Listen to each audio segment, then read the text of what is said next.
Every entrepreneur has a story. Welcome to Happy Half Hour with an Entrepreneur, where each episode your host, Brian Carney, will share a drink with a successful business owner and have them discuss their unique journey, gaining insight on what it takes to be an entrepreneur and the different ways to get there. Brian isn't just a beer nerd, he's also the co-founder of River's Edge Advisors, a financial planning firm headquartered in Delaware, specializing in working with business owners. It's time to pour yourself a drink and enjoy a happy half hour with an entrepreneur.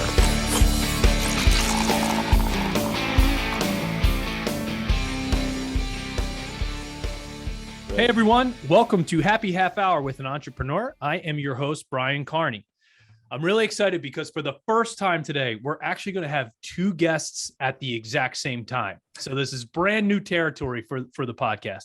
My guests today are Jared Duckett and Bill Ladd of Duckett Ladd CPAs and Advisors. They are a dental-only CPA and advisory firm based in Springfield, Missouri. Gentlemen, welcome to the show.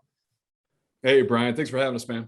Yeah, excited to be here. Appreciate it. Love it. Well, I'm glad we could sit down, have a drink, and talk about your business. So I am going to be drinking. So this summer, we fell in love with this brewery called Levante Brewing, which is like 40 minutes from my house in Westchester, Pennsylvania. They make a beer called Cloudy and Cumbersome, which is outstanding. So since I'm going to try one I never had before. This one is called Purple Pine Drops Pale Ale. So I'm going to give this a shot today, and we'll give it a rating at the end of the show. Bill, what are you going to be tackling today? Yeah, so I don't know if Jared's ever told you this, Brian, but it's really cool because we moved into a new facility. Yep. And we didn't have a whole lot of criteria. You know, we wanted a standard accounting office that looked cool and modern, trendy, but a prerequisite that we had to have was a microbrew right down the deck. Oh, so we are both having a microbrew from Great Escapes Brewery, an awesome brewery that has now become a line item on our P&L because we go down there every day, pretty much. 100% deductible, baby. That's what I call take your time, or what's called take your time. Okay. And I'm a Midwestern guy. I'm not sophisticated, and I'm not a beer snob. So I'm probably gonna butcher this, but it's like a Hefeweizen. Oh, sure. That's how you pronounce it. Yeah. But it's a great beer. It's not new to me. It's one of my standbys. So it's delicious. I love it. Jared. Yeah, same thing. You can look out this window here and you can almost see the brewery. But yeah, I went down there and it's called a Stone's Throw. Okay. It's called an alt beer. The first time I've ever had it. And it's an alt beer, which means, again, I'm not a beer snob, like you said, but alt beer means it's kind of got the dark look to it. Very dark. It's really light. It looks dark. I mean, it's dark, but it looks like it'd be heavy, but it's not. Oh, it's awesome. It's awesome. So Stone's Throw, man. Yeah, I'll see what it does. Perfect. Maybe they sell it out here. I'll see if not, we'll have it. We'll have to get it shipped out. Love it. Well, thanks again for jumping on. So first, Bill, tell me a little bit about your firm and your company. Yeah. So again, I appreciate being here, Brian. I followed you and heard nothing but great things. So Jared and I are actually partners. We're co-founders of Duckett Ladd CPAs and Advisory. And we actually have recently kind of conceptualized that everybody that we want to work with is on an entrepreneurial journey. We tend to work with businesses, specifically dentists. And, every journey, as you know, has a beginning point and an ending point. And when we talk to dentists, we realize that, hey, that beginning point could be as early as day one of their dental school. Right. Day one of D1, as they say. Yeah. And we kind of walk through what we call phases, and there's 6 of them, to the point where we get to the last phase, which is where we've had a great practice. We've been successful. We've been profitable. We've done well. We set up for our retirement. And now we have a liquidation event and we move on to our next. And that's what we call phase 6. So we kind of see them broken up into different phases through there. And our job is to put out content and put out services and products that help people as they're kind of advancing through their entrepreneurial journey. That's how we see it. That's great. So I find it interesting that you guys have, your firm has a singular focus on the clientele that you want to attract. That makes marketing certainly a whole lot easier when you're trying to find new clients. You're not, So tell me a little bit about how you came upon and decided that dentists were going to be the target for you. Yeah, I mean, before dentistry, if you will. Before really we got laser focused on dentistry, we were really a generalist. Okay. Right? Which means we do everything. Yep. So whoever comes in the door, it's, hey, I got this. Sure, we can help. Hey, I got this. Sure, we can help. So we'd be working with all these different industries, but not specialists in any of them.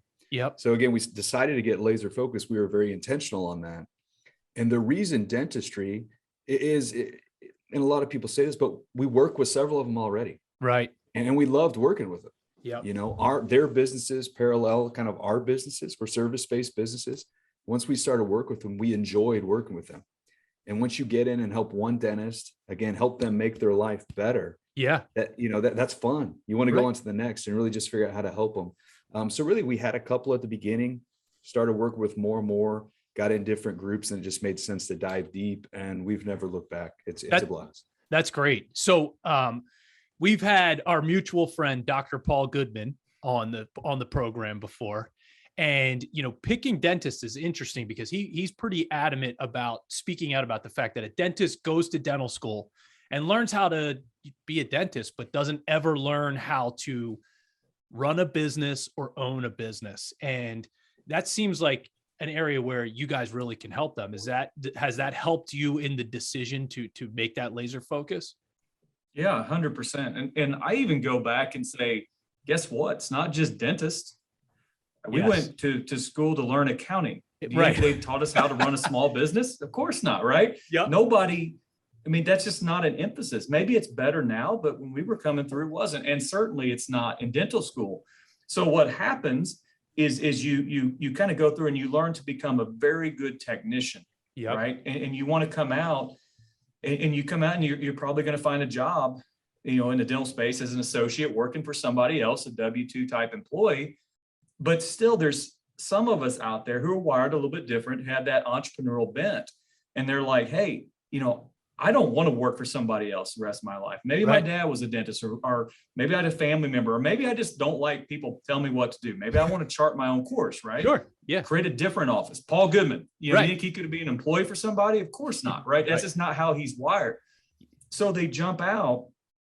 And the problem is they have no idea what that means. And guess what? When Jared and I jumped out, we really didn't either. I mean, you have to learn this stuff as you go. It's not simple, you know? Yeah. So again, that kind of goes back to our journey as people are trying to, first of all, understand that they want to have, you know, their own practice. That's our phase one. We're trying to help them. Is business ownership right for me? And again, this could be when they're in college, dental Right. school. So our goal is, what data points, what education can we give people to allow them to make an educated, informed decision that is right for me? Yep. I mean, it's not always a cakewalk. It Sure. can have so many wonderful values or benefits, but it also can be really tough. You know, when Yes. you go from, you know, a staff of maybe an assistant or two to now you have a staff of 7 or 8 or 9 of people who you bought out from another dentist who retired. It's a whole different ball game. And so again, our goal is to find these people and try to pour into them and really shorten that learning curve so that they can kind of get to understand the business, and specifically the business of dentistry, Yeah. as quick as possible. It's a great question. It's a problem that we see all the time. Well, the key thing you said there, really shorten the learning curve. Right. You know, so Yeah. it doesn't make sense for every dentist to get out, think about owning a practice, dive in, and then learn it after the fact, right? Right. Let's Yeah. get in, help them shorten that learning curve to where they then jump in, buy a practice or do a scratch start, whatever. Yep. They've thought about how dentistry works, the business side, and they're not learning it after the fact because there's a gap there. For It sure. takes a lot of time, which means you lose a lot of money. Yeah. So by shortening that learning curve, increases cash flow and just helps everybody out. It makes everybody's life better. Yeah, no, I think that's a great point, to be able to give them not necessarily a shortcut, but to fast forward that learning curve is such a huge advantage. Do you ever run into resistance where you meet with a potential client and he sort of says like, I don't really know if I need to hire you guys yet. Let me go try and figure this out myself. Do you run into that? Yeah, I mean, I think you see that all the time to a degree. Is people want to do it themselves. Sure. And people can do it themselves. I'm not going to say they can't, but you know, it all goes back to, I think it's Dan Sullivan's strategic coach, right? What's your unique ability? What are you uniquely qualified to do? Yep. And again, I go back to a dentist goes to dental school to be a technician.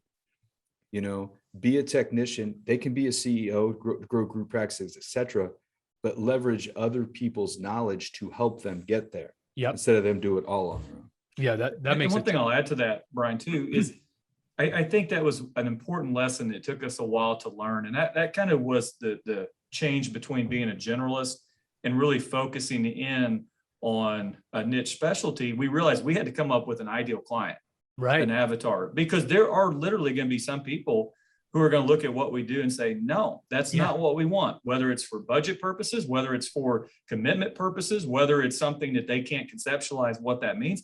And we have to be 100% fine with that. And then that's a lesson that took us a long time to learn, because everybody hates to hear no. Yep. But a lot of times they may say no because that's the right decision for them at that point in time.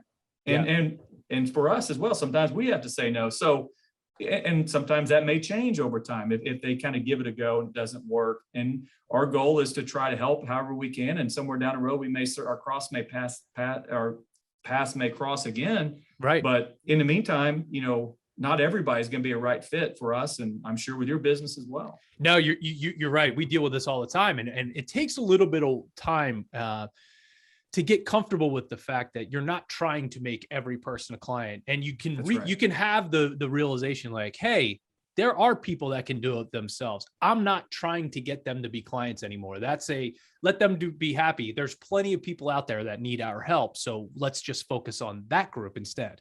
That's right. Yeah. 100%. So when you guys look at your business, kind of going on your personal journey, did you guys start out in a traditional accounting firm and then decide like, hey, how did you end up going from that into owning your own business? And this could fill up a happy hour, half hour for sure. We have an interesting story. And I think this is why we love small business and we love trying to pour in and help people. Is our journey in a nutshell. I'll try to go quickly here. Is I came out of school years ago and went to a bigger firm, a top 10 firm in the nation. I was an employee, had an entrepreneurial bent, kind of that phase one, like we've already talked about, and was approached by a small firm out of my hometown. And they were looking to expand into the area where I went to college and where I was currently working, Springfield, Missouri. And it was interesting. It was intriguing. And I kind of was at a point in my career where I thought, well, if I'm going to do something, I'm going to do it now because I don't have kids and my life is not completely set in stone. Yep. And I knew that if I stayed too long in that one job, I'd have the golden handcuff and it'd be impossible for me to break away. So it was like this perfect timing, right? Yeah. So I jumped out into a structure with some really good people, good friends. And my first hire was Jared. And Jared was kind of one of those aha moments where I realized the importance of you go get rock stars. And I mean, you can pay less or you can do whatever, and you're going to get this, you're going to, yield the results you get from those kind of people. So that was one of the first big lessons I learned is you go out and you get all stars and you get rock stars. So, flash forward a couple of years, we were part of a partnership, three offices, 3 different cities. Like I said, great people. We were all friends, but the partnership was it was a bad partnership. Communication was poor. There was no consistency across the brand. There was a lot of meetings after meetings. There was a lot of politicking. It was just an ugly deal. You're laughing. I mean, this was our life. And so interestingly enough, we actually hired a consultant because we knew it was broken and we wanted somebody to help us come fix it. He came in and I joked that he literally came in, spent about a day and a half with us, lit a match, threw it in a room and just walked out, flew back to San Francisco, never to be heard from again because he knew it was this tinderbox that was ready to blow up, and he lit the match. And that's not literally. That's what happened, right? Yeah. Is that our firm, immediately it started to disintegrate. We all lawyered up. We stopped communicating, and through 2015's tax season, we were negotiating a buyout of our current partners. Yeah. We were forming a new firm, and we were trying to service the clients we had. And so on May 1st of 2015, we finally got through all that. Interestingly enough, the other partner and I just picked up the phone and talked to each other. That's another lesson is we just hadn't talked for months except through attorneys. And I just picked up the phone and called him, and we realized that, the best way to handle this is just directly. So we talked. Anyway, we made a deal. Jared and I started Duckett Ladd May 1st, 2015. We realized things had to be different. And that's kind of where we started on our trajectory to where we are now, where we just wanted a little bit different, a little bit more of a different type of firm. And I think we've done a good job building that up over the last several years. Yeah, no, so that very interesting. So there's a lot to unpack there. So first of all, the consultant, right? Sometimes you go in, you hire a consultant, you're like, okay, this is the we've hired consultants before and said, this is going to be the ticket to freedom. I feel like sometimes a consultant pushes you in a direction that you needed to go, but you were not expecting to do it so fast. It seemed like your consultant did that in one day. Is that, do you think your consultant fast forwarded this process for you? And I mean that in a positive way. I don't mean that in a negative way. 100%. I mean, the outcome of everything was the route we needed to go. But yeah, I think he came in and he saw it immediately. Yeah. We were so deep into the weeds, if you will, and living it. But as a consultant, he came in and saw it immediately. And he was like, yeah, I know what needs to happen. Sure. I know what makes sense. So yeah, I think he pushed us forward extremely quicker than we thought would happen. But I think it's the best thing ever, to be honest with you. And to add on to that point, the reason he did is because he's probably seen the exact same situation 100 times, because our industry is very much what we were struggling with is not uncommon. There was generational issues. Yep. There was compensation issues. There was work ethic issues. There was all these issues that in a proper structure, which we could talk all day about building out that proper structure, you don't have these issues. They're addressed and they're put on the table and they don't linger. So he saw it. He knew it. He lit the match. He cashed his check and he walked away. And honestly, I'll look back and say it was the right move for everybody. Yeah. Our partners, for Jared and I, it was what needed to happen. It just happened in such an abrupt manner that we had to raise a few of these, and Jared and I had many heart-to-hearts as we were trying to work through it. But I think it made us a better partner group, and that's why we love working with multi-doctor practices, is because we see it. We can see it. We can walk into a practice and see it immediately if they have bad communication. Yeah. It's not hard to see. And that's exactly what that consultant did for us. Yeah. I mean, that's our journey, but a big portion, like you said, Bill, that's why we're so passionate about working with partnership, dental practices, is because we want to make sure before they buy in, so they're buying in with another owner or buying into a sole practice, what have you, absolutely, that it is the right decision and they do due diligence before they jump in. Yeah. Because as you can see, we jumped into that partnership and got in. It was stress, a lot of work to get out, right? Yeah. And so that's why we're so passionate about helping. It was a marriage. It was a divorce. That's what I was just going to say. So, the interesting thing about partnerships, and, I have a business partner, and I even said it to him literally today. I said, we're married, and it's, the highs are high and the lows are low, but as long as you have a common goal to keep things going, it makes things easy. So how are you guys as a partnership? How have you learned those lessons from coming out of a bad partnership going into your partnership, and how has that helped you as business owners? Oh man, I mean, that learning experience has been everything. Yeah, that's why it's allowed us, like you said, May 2015 is when we started this firm. We did a complete 180, and I think a lot of the things that were missing from the old partnership, nothing against them, sure, we were part of it. I mean, is foundational principles. That's right. We just didn't have a lot of the foundational principles in place.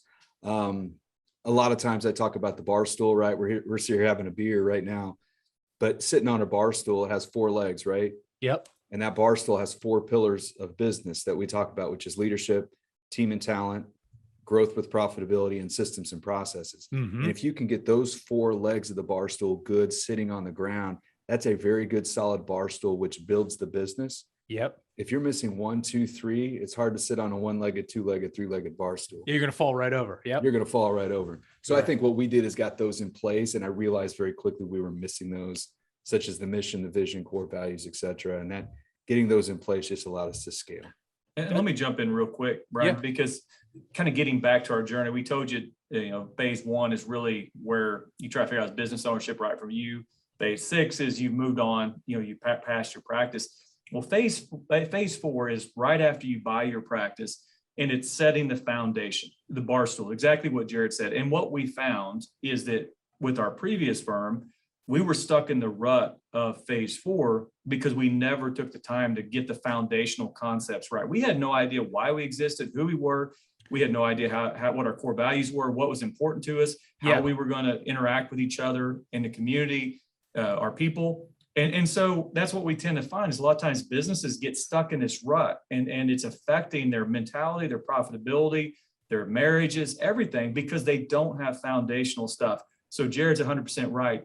And it took us some time to figure all this stuff out. Sure. But we kind of worked our way through phase 4 as quickly as we could, but it still took some time to really get the foundational house in order. Yeah. I call that what's the point of all of this phase? You kind of get to a point where you go, hey, we have a decent living, things are going, but what's the point? Like, what are we trying to really accomplish? And I think you guys being able to guide people through that is super valuable. Yeah, hands down. I mean, you got to know why you exist. Right. And you got to know where you're going and why you're doing it. I mean, so you got to have that stuff in place. And once you have it in place, you can go, but it's hard to go without those in place. It's just going to hold you back.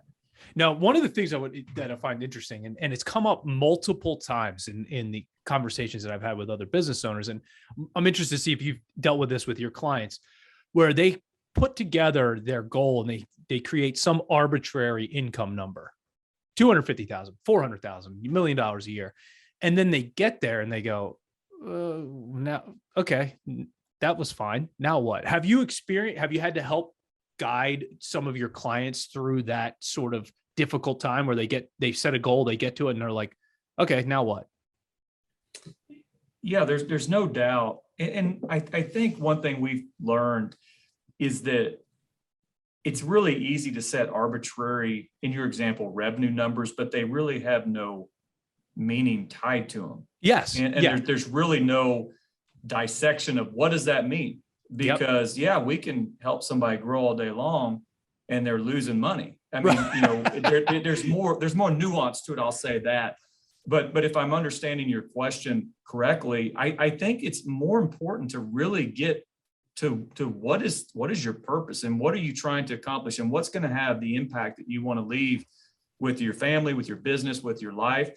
And if that number is a benchmark, Jared likes to say a domino that has to fall to get there, so be it. Yeah. But typically the revenue type goals are really more short-term means to an end goals that really aren't tied into what they really truly want to accomplish. Yes. At least the kind of clients we like to work with.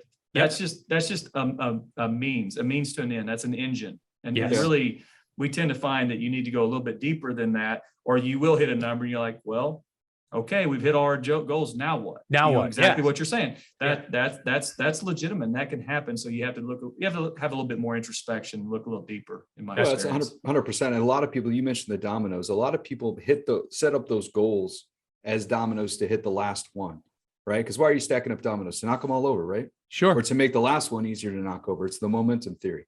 So the last domino is what you need to back into. Yep. Our mission here is to strive every day to make the lives of our team members and clients better. Yes. So if we're looking at talking to dentists, we're going to make their life better, plain and simple. Yep. What does that mean? We want to help them build the business that supports the life they want to live. Yep. That's different from Dr. A to Dr. B. Maybe Dr. A wants to make $2 million a year and live in a huge house with fancy cars. Perfect. Maybe Dr. B wants to work a little less, is fine with a lower income level.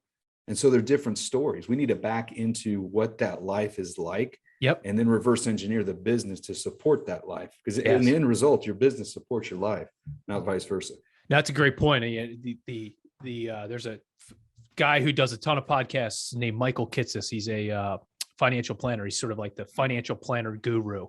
And his podcast, he ends it with the same question every time. And he says, success means different things to different people. And he asks people to define what success means to them. And you're so right. I mean, $2 million is great to one person, but being at home and going to your kids' baseball games is success to someone else. So I think that being able to help guide people through that is a really, I think it's a really valiant thing that you guys do and really help you change the trajectory of people's lives. So I think, I don't want to understate that. So I think that's a really important thing. Yeah. Now, when you work with dentists, I want to make sort of a joke. In our world, there's a joke that says, if you go to the dentist or to your doctor and they tell you that they own a stock and you own it, you should go home and sell it because they're traditionally bad business people. So that's only a joke, but it does exist in our world. So what are some of Jared, what are one of the biggest mistakes that you see any dentist make? Yeah. Depending on what stage of the journey they're in. I mean, I think the biggest mistake I see young dentists make before they buy a practice or getting ready to buy a practice is just jumping in and buying the first one or second one and just falling in love too fast with a specific practice and not doing the due diligence. I think mistakes I see with doctors that have bought practices or started practices is not ever stepping back from the technical aspect and work on their business. They're just working in the business. Yeah. And if you could literally just take a 5-second pause and close your eyes and step back and say, hey, what do I need to do here to make this business better? Not technically, just look at it from the outside perspective. Maybe you have to bring individuals in to help. And that's the problem I see is they just go and never take their head up to look up to say, hey, am I going in the right direction? I know I'm going, but am I going in the right direction? So just pause, take a step back and say, what can I do to make the business better? And just stop working at second. I know I'm moving, but am I moving in the right direction is a pretty important thing to help someone with. 100%. Yeah, and I'll jump in there and kind of go a little bit deeper in one aspect of that people tend to miss. I think we see a lot is I don't think people understand the value and the importance of establishing and nurturing a great culture. I mean, that phrase has been kind of around there and it's almost kind of become cliche. Sure. But I think it's taken on a whole new meaning when people can't find people to work and they can't keep their people. And all of a sudden we're having these horrible monthly meetings because nobody's sticking around and people are leaving the dental space like crazy. So, you know, it's interesting. We were on a podcast or on actually a town hall with some other people, and organically the conversation evolved regarding hiring and the staffing shortage that we have in the dental space. And organically it evolved where all of the talking heads were saying the same thing, which is if you don't take time to work through and nurture and build out an incredible culture, you're going to struggle. And other people will catch up quicker if they have that dialed in. So I would say that in, you know, one key aspect that we tend to see a lot of people miss is really truly understanding of what the culture is. Like they say, you know, everybody has a culture. And if you don't know what it is, it stinks. And that's kind of what we see, right? I love that. So this leads into a great question. So one of the things that I noticed for our firm in particular is that COVID really took a toll on our culture. You know, it was a really difficult thing for everyone being on Teams and Zoom and not being in person together. And I think it took a real toll on us.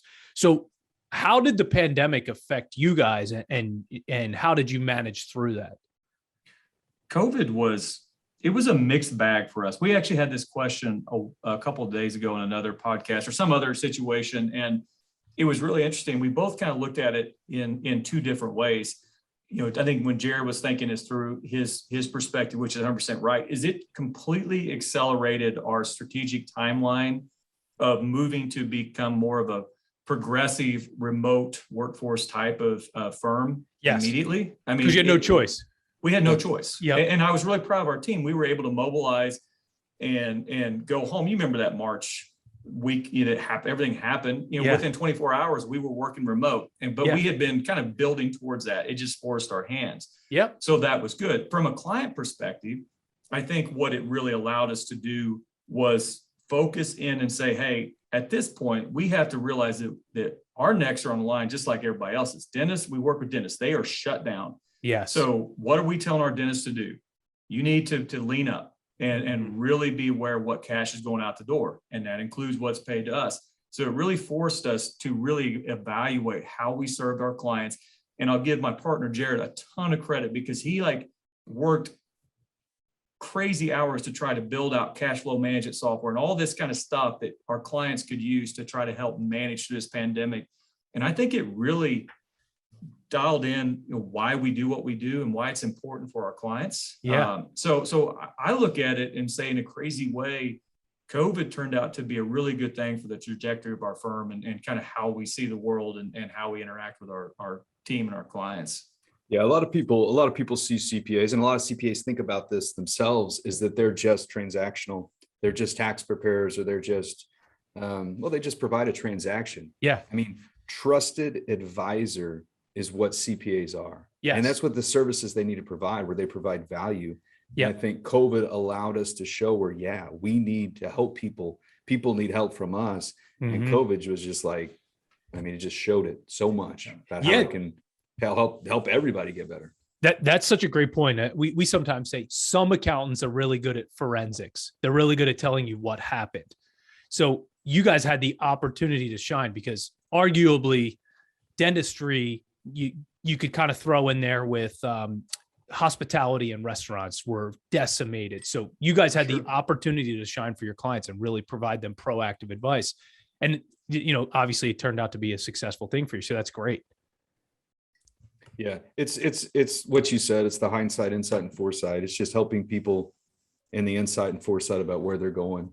Yeah. Now, I do think it's not really fair for us to really focus on those two and not say that probably what you were driving at is we experienced that too, Brian, is it was tough as a team. Yes. I mean, it was really tough because we are a very tight-knit group. And we enjoyed being together in the same room. We enjoyed breaking bread and hanging out and, laughing. And it changed. It changed overnight. And we had to be very deliberate to try to foster a system that allowed for that. And it was not the same. I mean, I can't sit here and say hard to replicate. exactly the same. For sure. But I think, what we were able to do, and I think the way we were very transparent with our team, they didn't really need that. At that point, whether they needed was clarity on what's happening and what we were doing and how we were reacting to the situation.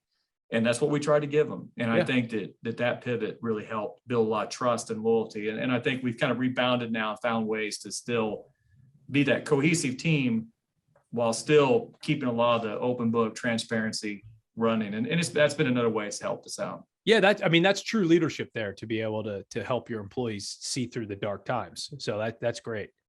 Now you brought up strategic coach, and I wanted to ask you, Jared, what are your unique abilities? I try to figure that out every day.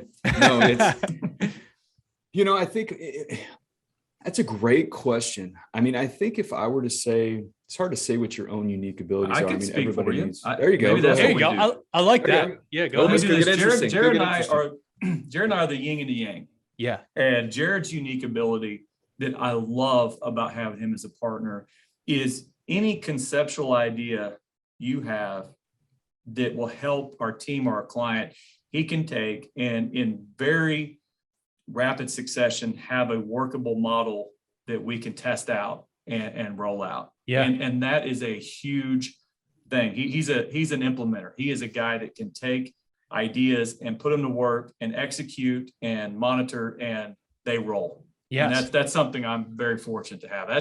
That's your unique ability, Jared. Yeah. And it's the other way around too, because like on Bill's the visionary of our company. Yeah. We implement traction here at the EOS at our firm. And so Bill's the visionary and he's the guy, his office is literally right there. And he's always coming in here with just different ideas. Like he's had like 2.5, 3 cups of coffee and he kind of moseys in and is like, hey, what about this? What about this? And I take, he might feed me 15, and I might take 2. Yeah. And be like, you got to sort through them all.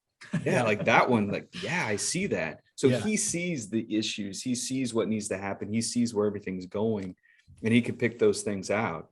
Yeah. And then my unique ability, that's not how I'm wired. Yeah. It would take me forever to think of 15 things while Bill thinks about 15 things on the way to work. So it's completely different where I can jump in and take those 2 or 3 things out of his 15 and say, yeah, I see how this can work. I can see how we can implement this and then rally the team around us to figure out how to do it. So we work very well together. Completely opposites though. I'll say that. Well, I think that's perfect though. Right. Yeah. For a partnership, that's perfect. Now, if you could kind of look back at your career and the firm.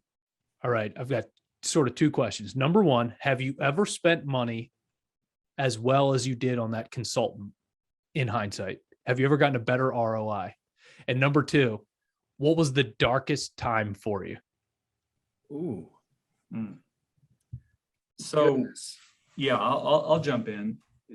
I've never thought of, that's a great question. Excellent question. Great question. Excellent question. And you're right. I mean, realistically, there's a good chance that without that consultant, we would still be in this partnership in a very different situation. Again, and not saying about those guys, they were good people, good friends of ours, but it wasn't the right fit. Yeah. So I've never thought of it that way, but I would argue that aside from maybe hiring Jared as an intern in college, then that and the consultant would probably be the two best.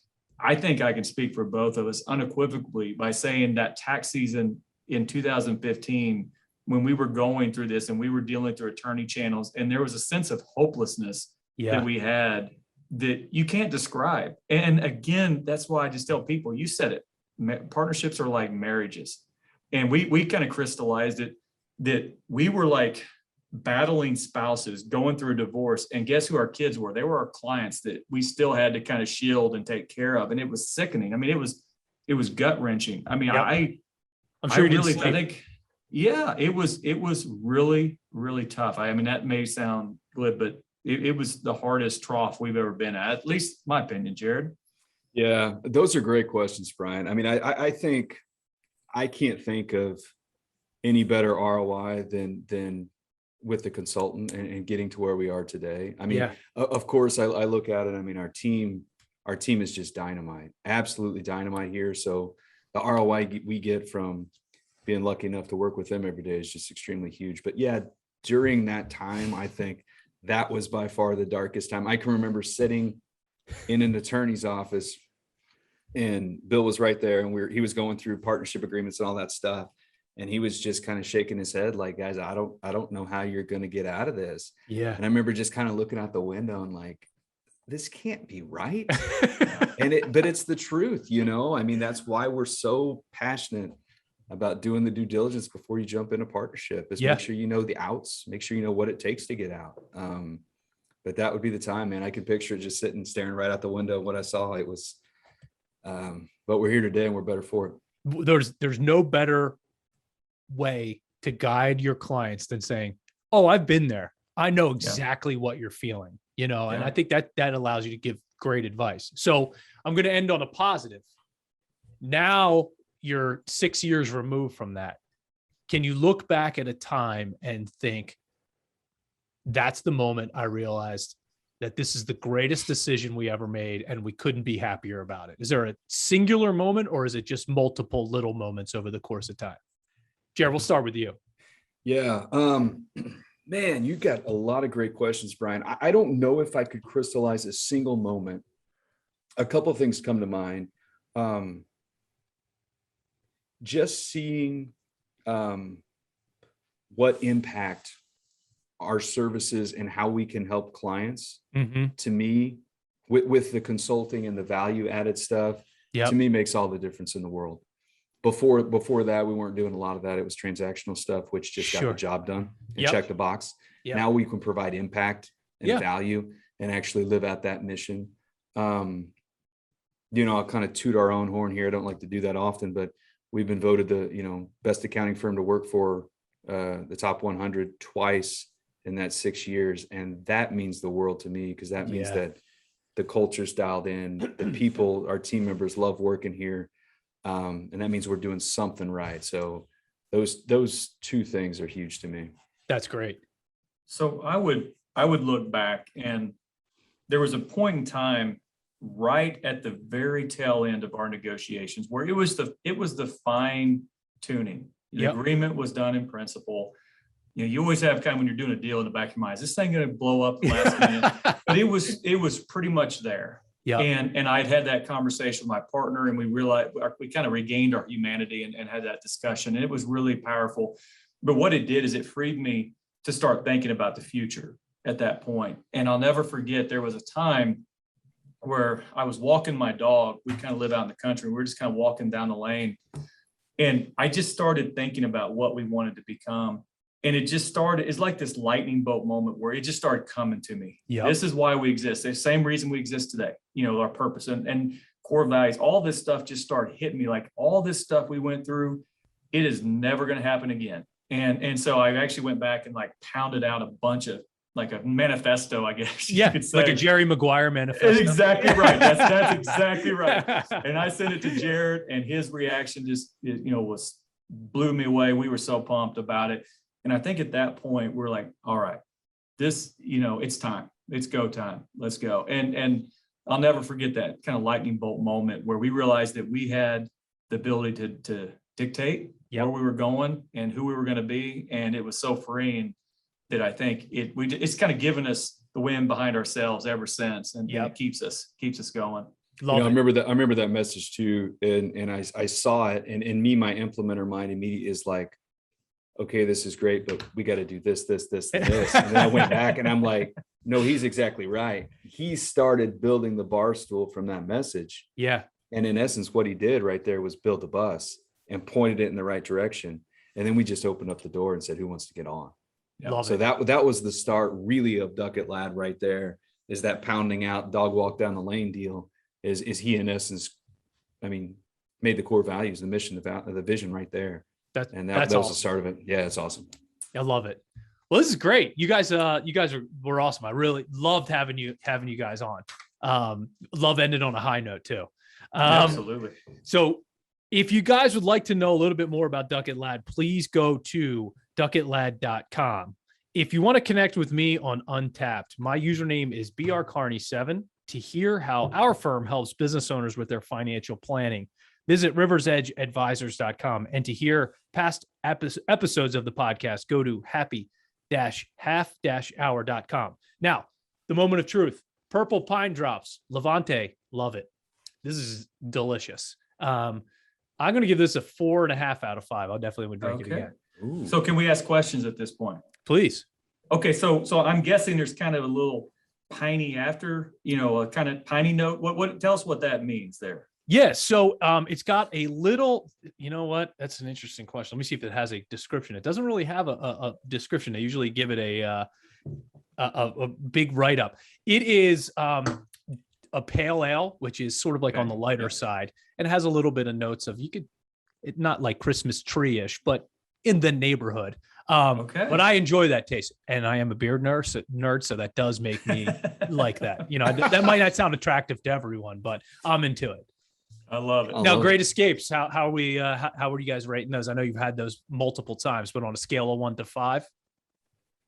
Yeah, I'll jump in. I haven't actually had this one. This is Okay. my first time for this specific. What was it? Stone's Throw. Yeah, It's dynamite. I give it a 4.5 too. love it. There's not a lot of beers I don't like. I taste tested one down there just a second ago that was really, really dark, like Guinnessy type. Yeah. Maybe a little too stout for me. Yep. But this is on fire. I might have to just venture down and get number 2. We'll see. Love it. Absolutely. Good call I there. give this one a 4.5 too. It's a great workhorse beer. It's easy for a 3:48 in the afternoon. It's Yep. not too heavy. It not going to make us too sloppy. So I'd give it a 4.5. Brian, we'd love to come and see you sometime. Maybe we can try your brewery, and then you can come down and see us. I love the Take a look at format. Escapes. Love the format love of this it. podcast. Great idea. It's Yes. awesome. Enjoyed it. Well, thank you guys so much for your time. I really appreciate it. You bet. Yeah, thanks, Brian. All right. Thank you for listening to Happy Half Hour with an Entrepreneur, sponsored by Rivers Edge Advisors. For more information on how Rivers Edge Advisors can help you, visit their website at riversedgeadvisors.com. If you'd like to connect with Brian Carney for business advice or just to share beer, follow him on Instagram at riversedgeadvisors_LLC.